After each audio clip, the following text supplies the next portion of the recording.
Kita lanjutkan perbincangan kita, pemirsa. Prof. Hipnu juga punya catatan pasti mengenai pelaksanaan tes psikologi ini kepada Peggy dan juga orang tuanya. Kalau tadi Pak Yudya selaku kuasa hukum mengatakan ibunya sudah menolak karena merasa tidak ada relevansinya jika ibu dari Peggy ini kemudian sampai di tes psikologi, tidak ada hubungannya dengan kasus ini. Tapi Pak Hipnu bagaimana sebenarnya menilai hal ini?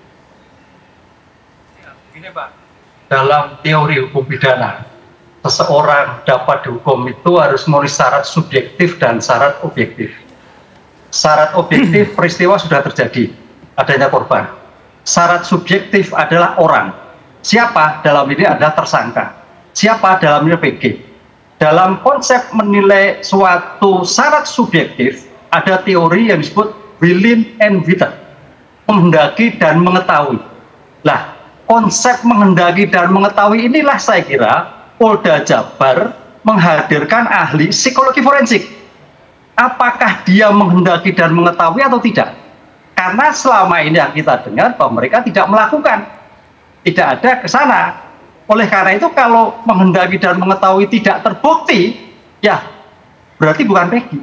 Kan gitu Pak. Tapi kalau dia ternyata sadar apa yang dilakukan dalam ujian tadi, maka tergantung pada korelasi tentang bukti yang ditemukan. Karena apa yang disampaikan, kalau toh pun mengelak, misalkan PG menolak, dalam teori ilmu hukum, suatu alat bukti tersangka adalah asas non-incrimination, bahwa keterangan seseorang tersangka hanya untuk dirinya sendiri.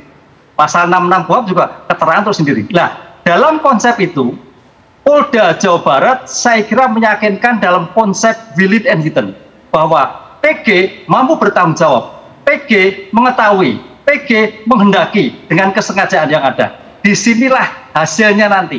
Tapi kalau sampai tidak, lah walau alam Mbak, disinilah yang dilakukan. Karena apa? Ilmu-ilmu yang kaitannya lie detektor, kemudian psikologi forensik itu bagi kami itu sangat menentukan sekali. Menentukan untuk membuka maksudnya. Sebagai alat bantu. Beda loh kalau kita bicara perdata adalah mencari kebenaran formal. Tapi kalau bicara pidana adalah mencari kebenaran material. Konsep material inilah yang saya kira Polda lagi membangun apakah PG itu sebagai pelaku atau tidak. Begitu Mbak. Baik, Prof. Hipnu, kalau memang tujuan tes psikolog ini untuk bisa mengetahui pihak Polda ini, Peggy apakah menghendaki, apakah mengetahui yang dituduhkan kepadanya. Lalu bagaimana dengan ibunya? Mengapa kemudian ibunya sampai juga harus dilakukan tes psikologi? Apakah juga mencari unsur yang sama untuk soal menghendaki, mengetahui, dan mampu bertanggung jawab? Prof. Hipnu. Ya, ibu sebagai bagian orang terdekat, paling tidak sebagai bentuk informasi sebetulnya Peggy seperti apa.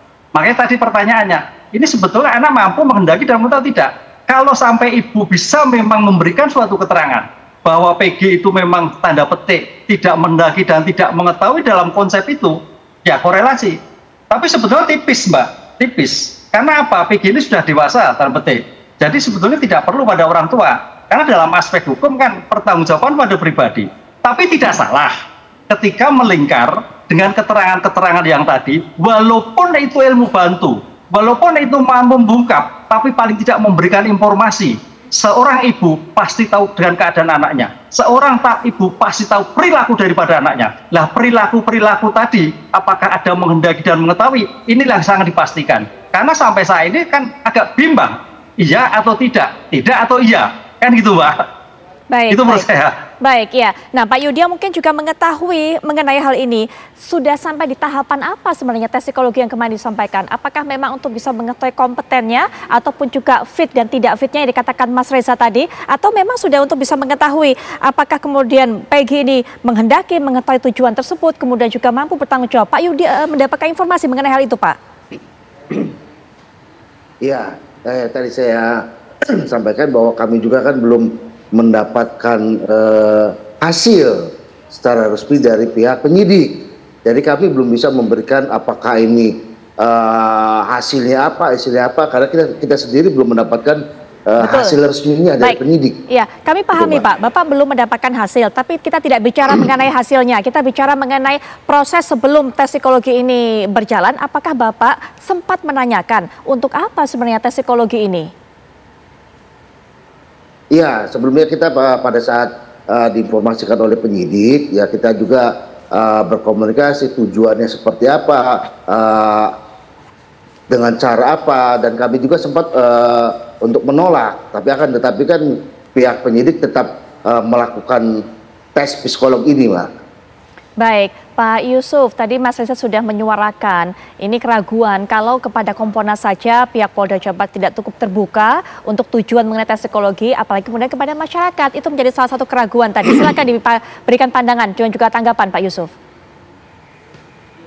Ya, ketika akan melakukan tes pemeriksaan psikologi itu tentu kami sarankan penyidik harus terbuka kepada pada tersangka, kepada keluarga, kepada kuasa hukumnya, apa maksud dan tujuannya. Itu yang paling pertama. Yang kedua, apa yang akan saya jelaskan itu tentu tidak melebihi kapasitas tidak sebagai ahli. Ini sebenarnya Bung Reza sudah paham seharusnya. Pemeriksaan psikologi yang dimaksud ini tentu psikologi kriminal, yang itu dalam rangka kehati-hatian penyidik untuk tidak melanggar hak-hak tersangka. Dengan adanya pemeriksaan psikologi kriminal untuk mengetahui watak dan kepribadian, sehingga dia akan memberikan kemudahan teknik-teknik pemeriksaan yang lebih tepat kepada Peggy Setiawan. Ini tentu agar teknik-teknik ini yang terkait dengan pendekatan sesuai dengan watak dan kepribadian itu menurut penyidik itu diperlukan. Nah, tentu kita pahami, hanya kita sarankan agar ini dijelaskan secara jelas kepada para kuasa hukum, pada keluarga, kepada tersangka.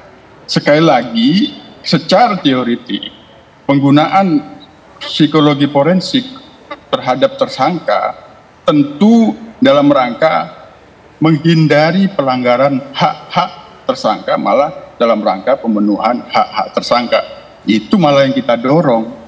Terlepas bagaimana penyidik akan melakukan, yang paling utama ketika itu akan dilakukan, kami sarankan ini dijelaskan kepada para kuasa hukum dan keluarganya agar bisa dipahami dan tidak disalahartikan. Nah, sepanjang pantauan kami, penyidik memberikan penjelasan hanya apakah ada permintaan khusus dari para kuasa hukum Peggy Setiawan ini. Sampai saat ini kami belum memantaunya terkait dengan permintaan khusus dari para kuasa hukum.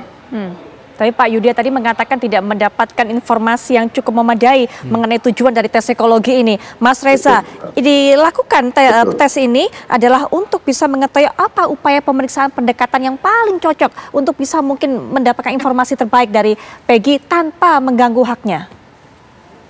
Memang hak apa yang kemudian akan bisa pelanggarannya dicegah lewat tes psikologi?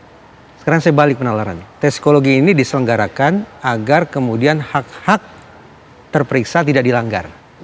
Saya balik pertanyaannya. Hak-hak macam apakah yang tidak akan terjadi pelanggaran berkat adanya tes psikologi? Saya tidak menemukan relevansinya. Saya ingin mengajak kita membangun keinsafan, ya.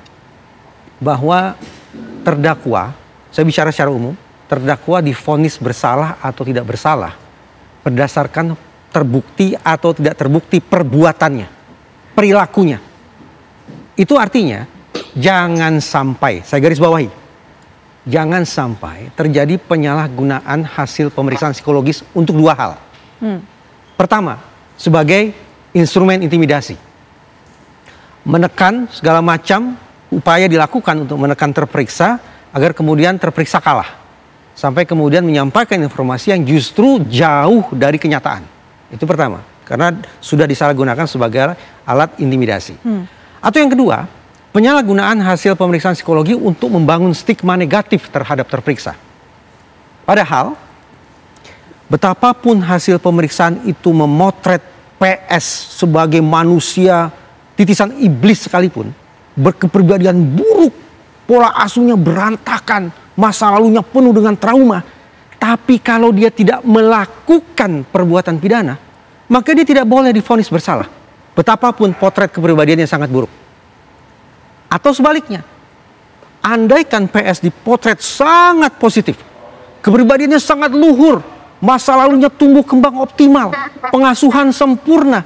Tapi kalau dia melakukan perbuatan pidana, jatuh vonis bersalah. Jadi kita tandaskan sekali lagi bahwa jangan sekali-kali, ini secara umum ya, menjadikan alat atau hasil pemeriksaan psikologi untuk kepentingan intimidasi dan untuk membangun stigma negatif terhadap terperiksa, apalagi nantinya berstatus sebagai terdakwa.